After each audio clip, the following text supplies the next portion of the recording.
30 years, the fashions have changed slightly. I know, the music's evolved, hasn't it? Yeah, we were only 2 when we started. Yeah, a few more wrinkles. Nick Rhodes was 6 months old when he joined the band. He I was very talented. was 3 when the band started. Right. But there's a few more wrinkles maybe around the eyes. What do you reckon? But the music is as popular as ever. Right. That's the only thing that hasn't changed really. Right. So you must be thrilled about that. I think it has changed. Well, the music's changed. I'm just agreeing with that.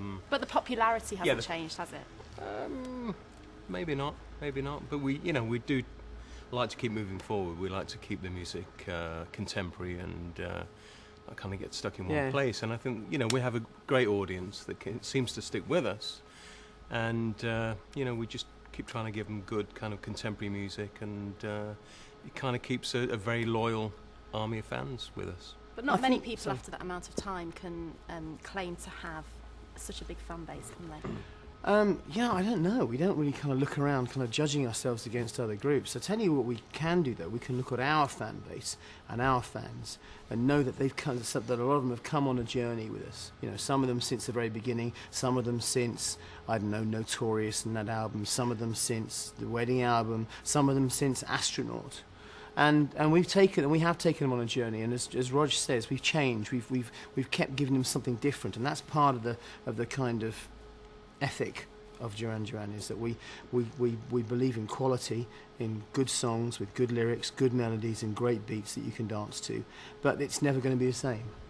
Which is a good thing. It's got to evolve, hasn't it, over the years? Yeah. If nothing else, to keep it fresh for you and interesting. Yeah. And things are changing at the moment. You're working with different people, collaborating, which is something fairly new, isn't it? Well, so the C word. We've never really done a lot of... You've been doing the C word. We have, which we've never really done before, but we've just had some really cool things come up recently, like the Timbaland thing, and the Justin Timberlake thing, and now Mark Ronson, who's apparently a big fan. And the people that have kind of come to us rather than, us chase people to try and do collaborations. You don't want to chase people, do you? That's not very credible, is it? That's right, you don't exactly. Want to chase people. You want them to chase you. Exactly. So the people that have come to us that are, well aware of the history of the band, and it's just really worked for us recently. So we're playing in Paris with Mark Ronson, which that's what we're doing here, rehearsing that. And Mark Ronson's been remixing some of your classic tracks. Oh, he's what's it like? Very talented, and he's really easy to work with. That's what it's like.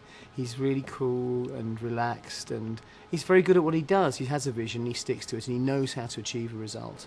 And he's also a very big fan of yours, isn't he? I think he is. He's apparently... Yeah, apparently the first record he ever played as a DJ was Wild Boys, so, it goes back a long time. I like that line that he said about he used to go to his hairdresser with a picture of John Taylor. I know. I want my hair to look like this. Do you think he really did? Yes. Oh, I did. So you've heard the material that he's remixed? Yes. Do you like it? Yes, I do. If you didn't like it, would you have told him that you didn't like it? Yeah, absolutely. But I wasn't. I was pretty sure it was going to be good because if you listen to what he's done, the Amy Winehouse album, his own work. I love "Stop Me." It's one of the best songs of the last 2 years.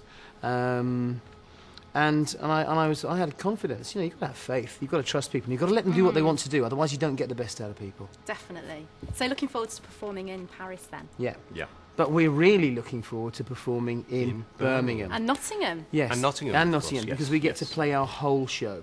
Now, the thing we're doing with Mark is great, but it's only going to be an hour long. We get to go on stage for 2 hours in Nottingham and in Birmingham. And you've never played the NIA before? No. I went to see... How come? I don't know. You formed in Birmingham, but we never try and play played different. the NIA. We try and hit different venues and cities on the different tours. So I think we've played the NEC so much over the last few years, so it's just nice to have a bit do of something change. different. It's nice to play in the centre of town, actually. Yeah. I went to see Justin for a Timberlake drink there. afterwards. Did you? Yeah, he was very good, and it is in a great place as well. It's behind the Rep, isn't it? That's exactly where it is. It's Very behind close to where Broad we Street. started. Yeah. No, yes, of course. Do you ever go back to the Rum Runner? Well, it's now nothing left, is there? It's now the fitness centre of the Grand Hyatt, I believe. It's still around. It's still it's close to our studios actually. I was down there once having a massage treatment, and I said to the guy, "Do you know? I think this is where I used to be. This is where we first started Duran Duran." She said, "You stop that right now." You only realised that as you were naked, lying on the massage table, with a did you? small towel covering my bum. So what's it like when you go back to Birmingham? Presumably the reception is quite amazing. It's the hometown of the band, and it's always a great event when we go there. You know, we love it, and it will always be our home. So Even though I talk like a filthy southerner. you do? Yeah. It's strange, isn't it? You actually used to lodge in Hollywood, which is quite a showbiz Where? start. Hollywood, That was, Birmingham, though. didn't actually, you? No. he's not from Birmingham.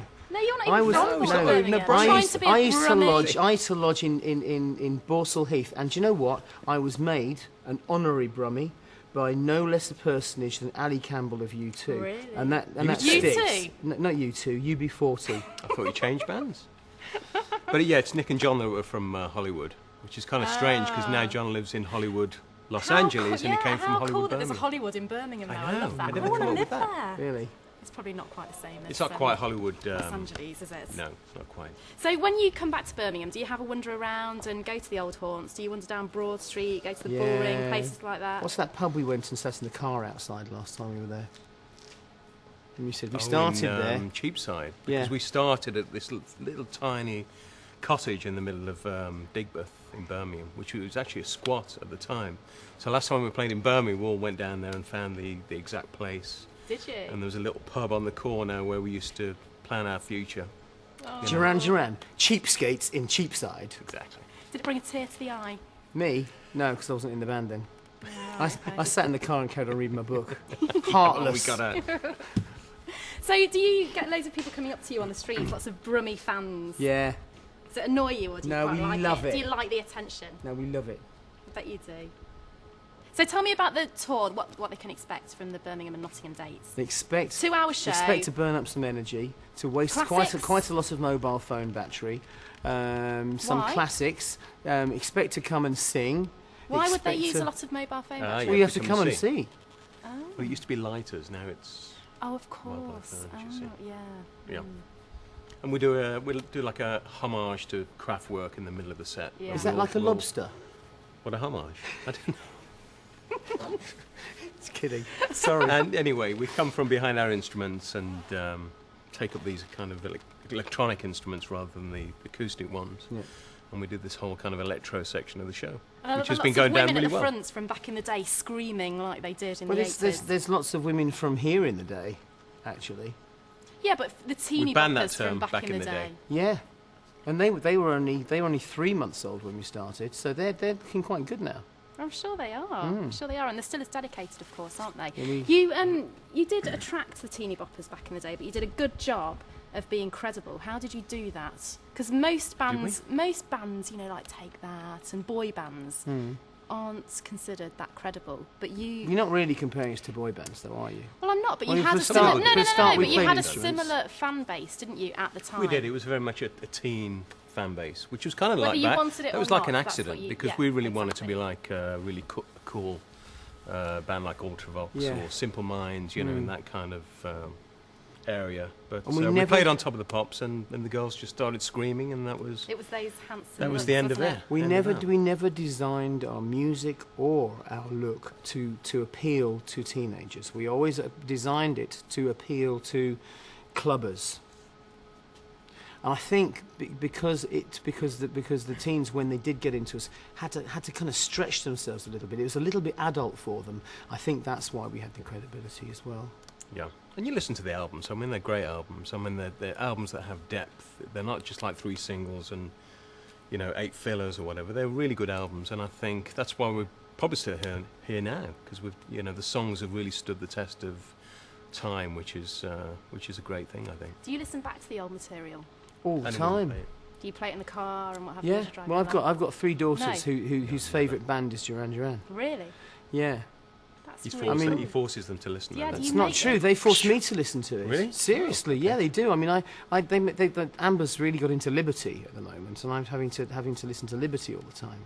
Oh, okay. And I Tallulah's. take it they're quite impressed that you've worked with Justin Timberlake as well. No, they're quite impressed that to Justin Timberlake worked with Duran Duran. Actually, Ah, have they met him? not yet. They must be so proud, though. They are.